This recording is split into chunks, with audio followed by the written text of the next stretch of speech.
Hey everyone, welcome back. Today, we're going deep on doping in sports. So whether you're, cramming for a meeting or just uh, curious about all this, we've got you covered. We've got YouTube videos from all over, scientists, news, even a personal story from someone right in the thick of it. Yeah, should be interesting. Definitely. And we're not just doing a basic history lesson here. We're really trying to understand why this keeps happening. How do athletes try to get away with it? And what are the real consequences beyond just getting caught, right? Right. Yeah, exactly. So let's set the stage. What are we even talking about when we say performance-enhancing drugs? Well, it's interesting because this whole idea of getting an edge in sports is ancient, right? Think back to the Olympics in ancient Greece. I mean, athletes were already using stuff like animal hearts, even bull testicles, believing it could, boost their strength and vitality. Bull testicles. Well, that's really going the extra mile. But I guess it shows how long, humans have been trying to enhance their performance. Yeah, for sure. And by the 19th century, we saw amphetamines enter the picture. But a real turning point was in the 1960s when a cyclist died and it was linked to amphetamine use. That's when people really started calling for regulation. It's crazy to think that something as seemingly harmless as beer was the first Olympic doping violation back in 1940. It really shows how our understanding of performance enhancement has evolved over time. Definitely. What was once considered, acceptable might be completely banned today as we learn more about, the effects of different substances. Okay, so let's jump ahead to the Cold War era. That's when things took a pretty dark turn, wouldn't you say? Oh, absolutely. The Cold War had a huge impact on doping, especially in East Germany during the 1970s. They had a state-sponsored program training young athletes, giving them anabolic steroids, with coaches and doctors involved. It's kind of ironic that Dianabol, this super infamous steroid now, was actually first marketed for burn victims and the elderly. Can you imagine getting prescribed that at the doctor's office? I mean, it shows how the intended use of a drug can be so different from how it's actually used and abused. For sure. Okay, let's shift gears and look at the U.S., specifically baseball's steroid era. This period is just full of scandals. Where should we begin? Well, to understand how it got so bad, I think you have to look at the bigger picture. There was this huge pressure to win, big money involved, and honestly, not enough regulation. It created this perfect storm for doping to thrive. It's like MLB was in denial during the 90s, right? Just turning a blind eye as home run records were being broken left and right. Yeah, I think it went beyond denial. There was a whole culture that accepted and even encouraged PED use. The focus was on results, not how you got there. Let's talk about some key events that really highlight this culture. First, there's this massive FDA bust in 1987. They found an illegal steroid market worth $70 million, which is like $186 million today. Crazy. That's a lot of money going into performance enhancement. Yeah, it was a huge bust. It showed just how big the problem was, but it didn't stop there. Then you have the Ben Johnson scandal, the 1988 Seoul Olympics. Stripped of his gold medal after testing positive for steroids, it became global news. Right. That was a major wake-up call. Put steroid use in the spotlight, but things kept going. Oh, yeah. Then came the 2003 Bielcio scandal, right? Victor Conti supplying undetectable steroids to athletes like Marion Jones and Barry Bonds. That scandal is fascinating because Conti was creating designer steroids, like literally engineered to avoid detection. He describes the whole process in one of the videos we watched. And all that led to congressional hearings and the 2007 Mitchell Report. That's when baseball's steroid problem really went mainstream. There were some wild moments during those hearings. Remember when Mark McGwire got caught with androstenedione or androstenedione? He basically said everyone uses it. Like it was nothing. Yeah, and then there's Rafael Palmeiro, swearing up and down he never used steroids, only to test positive later. These moments showed just how far some athletes, even entire organizations, would go to hide their doping. It's like this disconnect between their public image and what was really happening.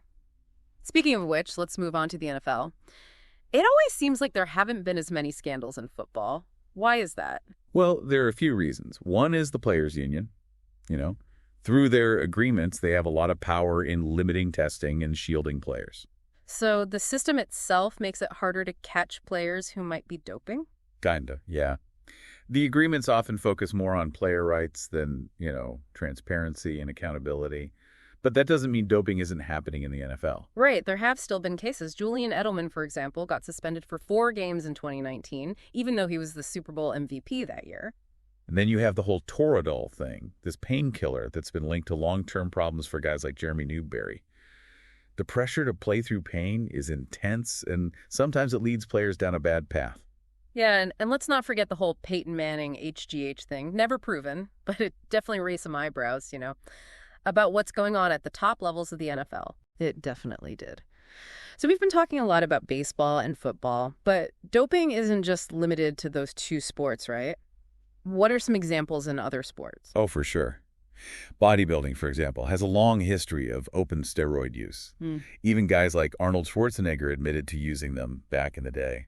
It's almost become, part of the culture. It is interesting how the acceptance of it can vary so much between sports. Yeah, exactly. And then you have combat sports like MMA and boxing where they have really strict testing. I mean, you don't want fighters having an unfair advantage when they're, punching each other in the face. Yeah, that makes sense. What about basketball? It seems like doping hasn't been as big of a deal there. Yeah, there's been less focus on it in basketball.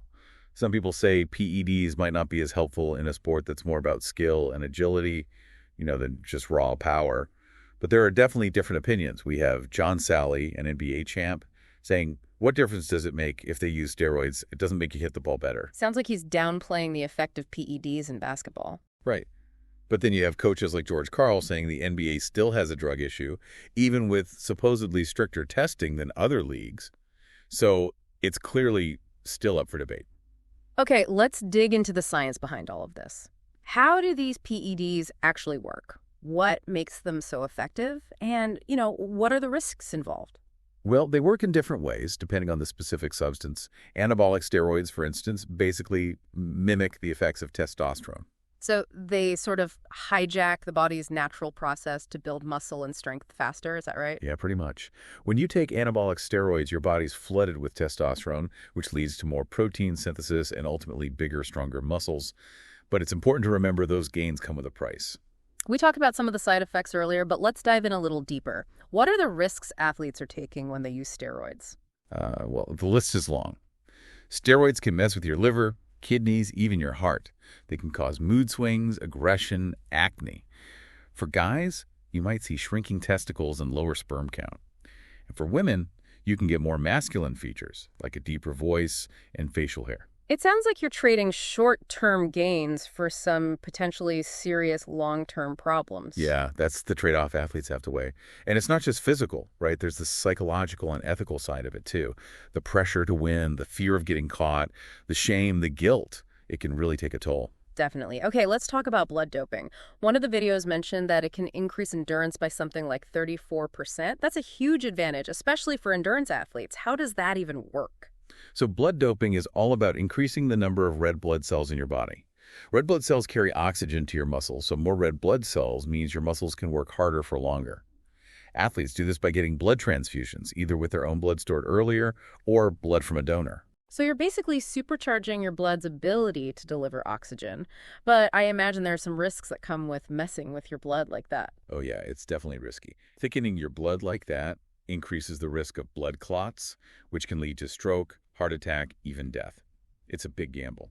We also talked about EPO earlier. How is that different from blood transfusions? So EPO, or erythropoietin, is a hormone your kidneys make that tells your body to make more red blood cells. Yeah. So instead of getting a transfusion, athletes inject synthetic EPO to, pump up their red blood cell count. So it's kind of like a shortcut to the effects of blood doping without needing a donor. In a way, yeah.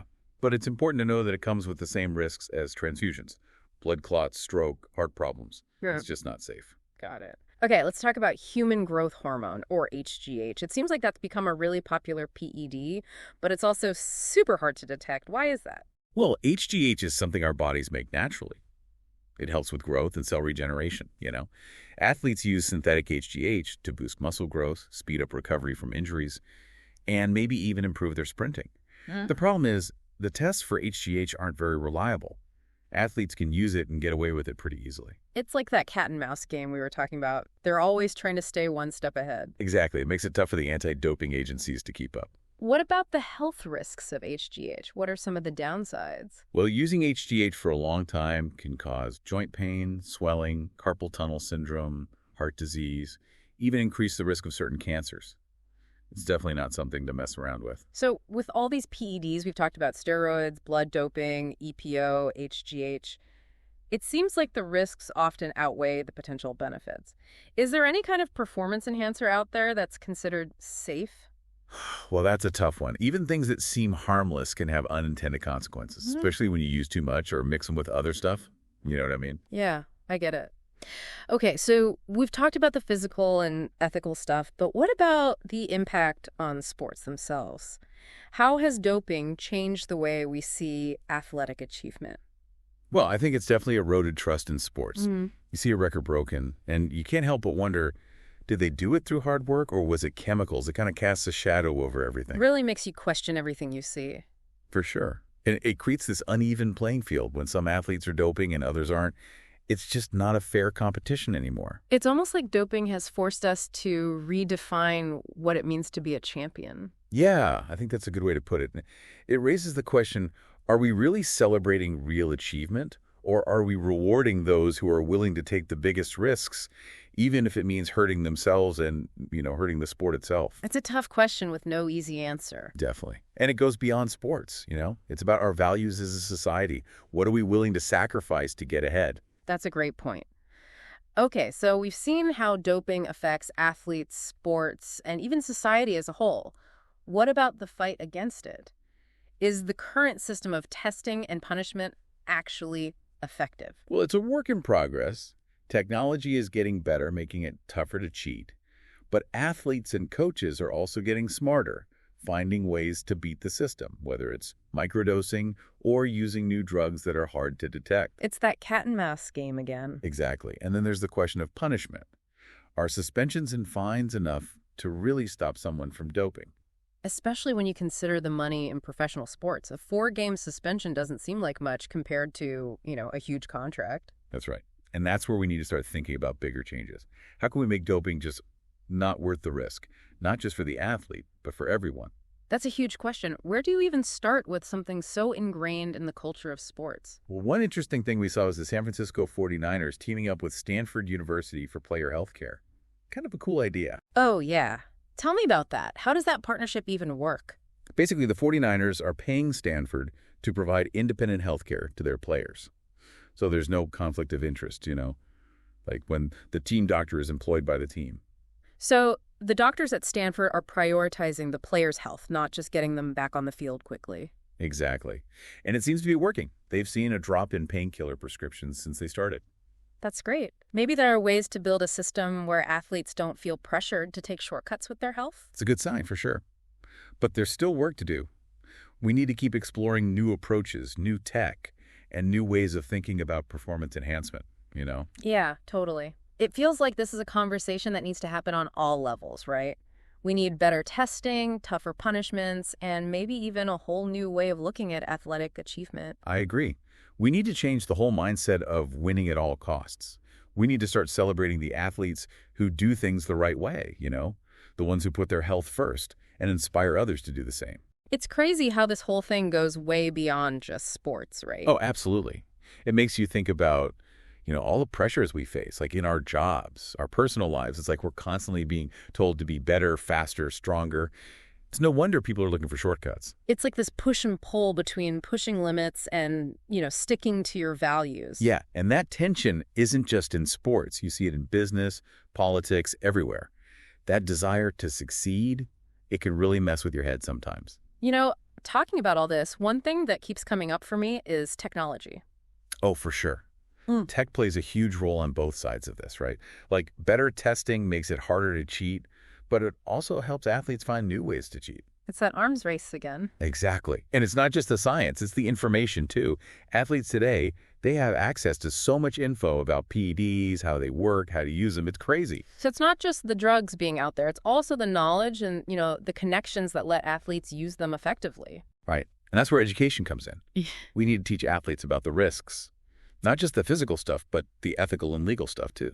Yeah, but it goes beyond just the athletes, right? It's about building a culture where this stuff just isn't tolerated, where athletes feel like they can do the right thing. 100%. We got to change that whole win at all costs mentality. Mm. We need to be celebrating the athletes who compete clean, who, put their health first, and inspire others to do the same. I think we need to shift the focus away from just the results, like the medals and the records, and start valuing the process more, the dedication, the hard work, the resilience that goes into becoming a great athlete. Totally. We need to redefine what it means to be a champion. It's not just about being the best, it's about being your best, Yeah. while playing by the rules. And maybe, just maybe, if we can do that, we can have a world of sports that's both inspiring and ethical. I think that's something worth fighting for. And I think it's possible. Yeah, definitely. Well, I think that's a great place to wrap things up. Thank you so much for joining us for this deep dive into doping in sports. It's a complicated issue, but it's so important that we keep talking about it. Hopefully this has given you a better understanding of, all the different sides of doping. The science, the history, the ethics, and what people are doing to fight it. It's up to all of us to create a culture in sports that values integrity, fair play, and the well-being of athletes. So next time you're watching a game, take a minute to appreciate the hard work and dedication of the athletes. Think about the choices they've made to get there. And until next time, keep thinking deeply. We'll see you soon for another deep dive.